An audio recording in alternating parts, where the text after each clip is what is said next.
Two men sit across from each other in a modern fertility clinic in Houston, Texas. One is 34, the other is 38. Both are otherwise healthy.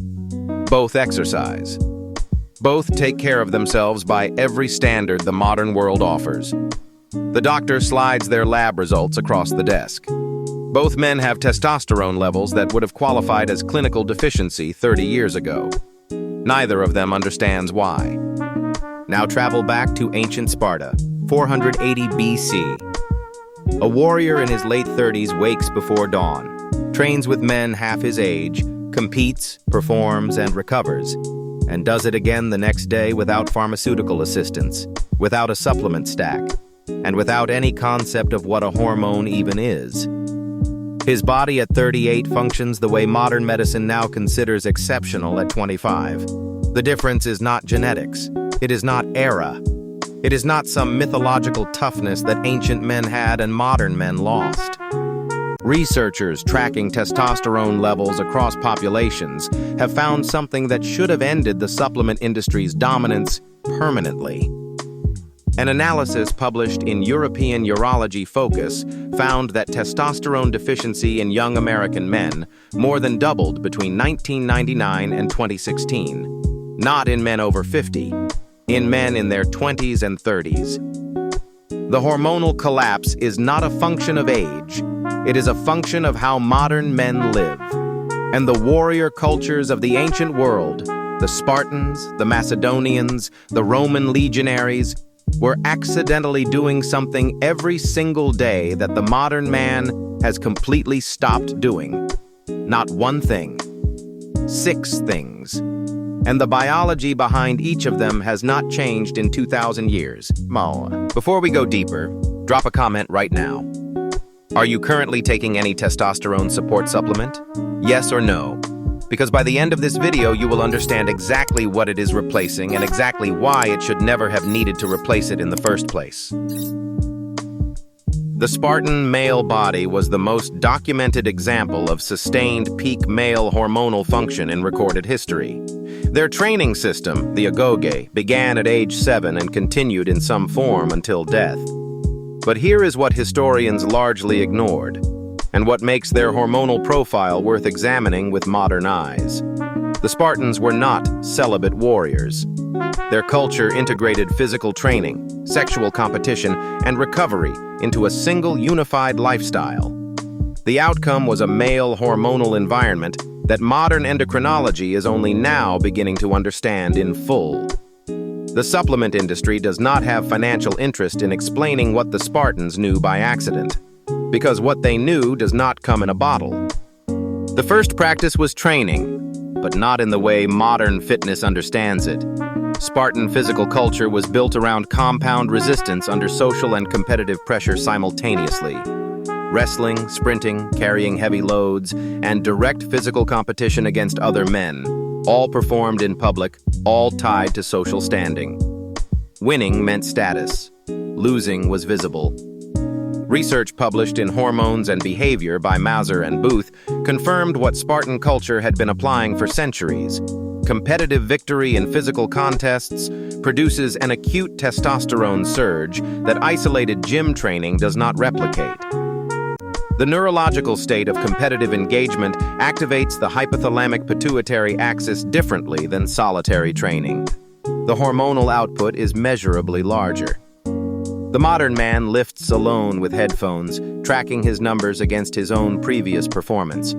The Spartan trained against another man's body in front of an audience with consequences. That distinction is not cosmetic. It is endocrinological. If you are finding this video helpful, do well to hit the like button, subscribe, and turn on the notification bell. The second practice was sun exposure. Systematic, full body, and daily. Spartan training happened outdoors. All of it.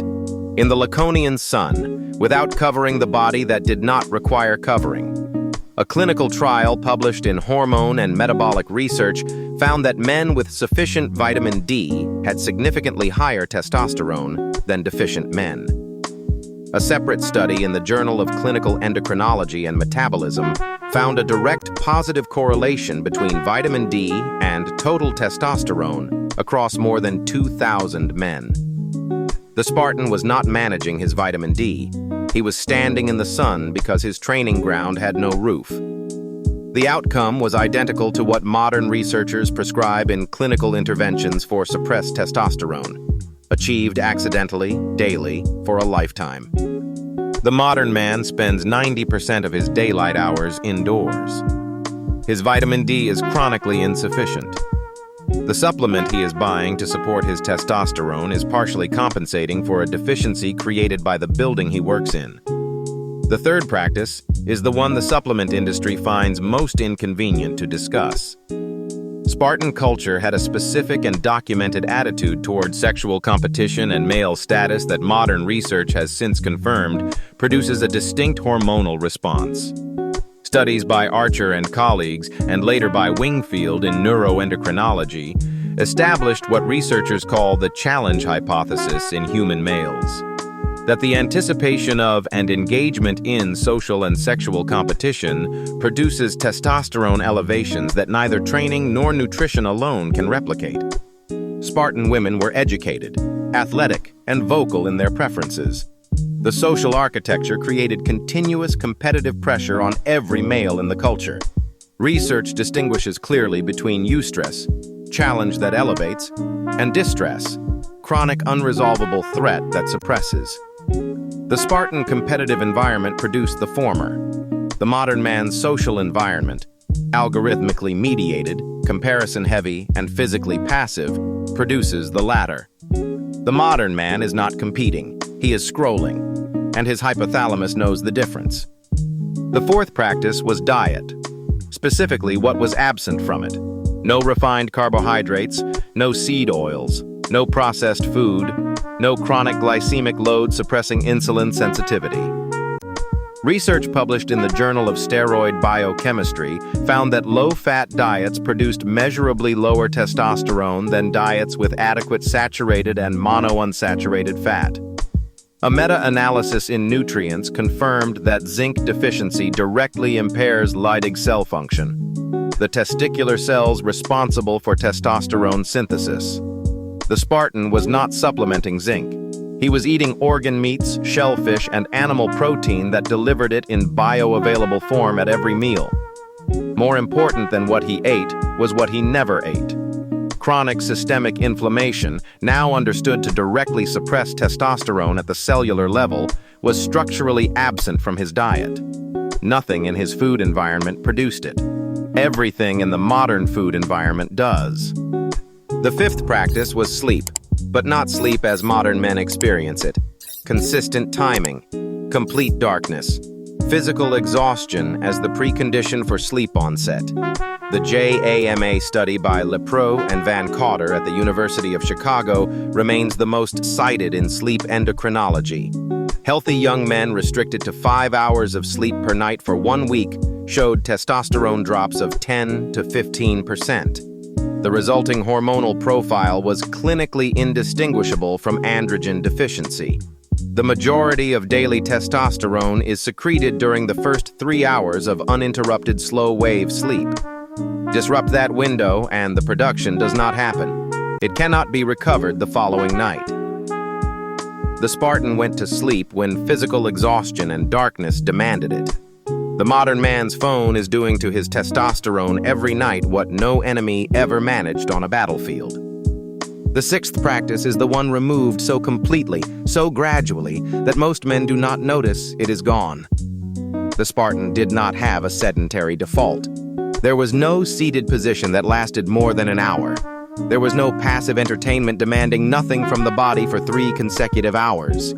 Research published in the European Journal of Applied Physiology consistently links prolonged inactivity to reduced testosterone independent of formal exercise. You can train 5 times a week and still suppress your hormonal system for the other 22 hours by sitting motionless. The Spartan's testosterone was not elevated by training sessions. It was maintained continuously by a life that never stopped demanding something from his body. That is not a training insight. It is a lifestyle insight. And it is the one that costs the modern man the most. Not because it is the most powerful in isolation, but because it operates against him every single hour he is not paying attention to it.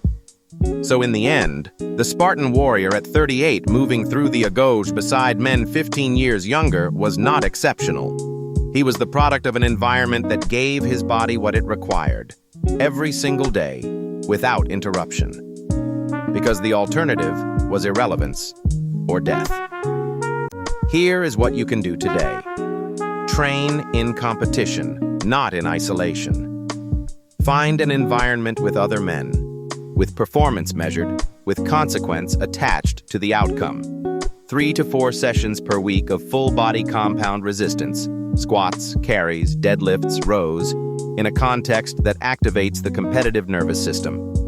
Get direct sun exposure for 20 to 30 minutes daily before noon. Check your vitamin D levels.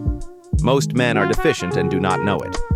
Remove the foods generating the inflammation that suppresses steroidogenic function. Seed oils, refined carbohydrates, processed food. Replace them with animal protein, eggs, organ meats, and dietary fat from real sources. Eat the zinc. Do not supplement what your diet should be delivering. Protect the sleep window. Consistent timing, complete darkness, no screens in the final hour. The 10 to 15% you are losing every week to compromised, slow-wave sleep is the hormonal equivalent of aging a decade per year. Reduce the sedentary hours, not by adding workouts, by removing stillness. Walk, carry, stand. Let your day contain physical demand, rather than scheduling all demand into a 45-minute window and sitting motionless for the rest. The Spartan was not defying biology. He was feeding it. What has become exceptional, what the research confirms is increasingly rare, is the modern man who maintains anything close to the hormonal baseline that an ancient warrior considered ordinary. The supplement industry built a billion-dollar architecture on the gap between those two things. The secret was never in the bottle. It was in the life. And it has been waiting in plain sight for 2,000 years. Subscribe. There is far more where this came from, and most of it has been sitting in the historical record longer than any supplement has existed.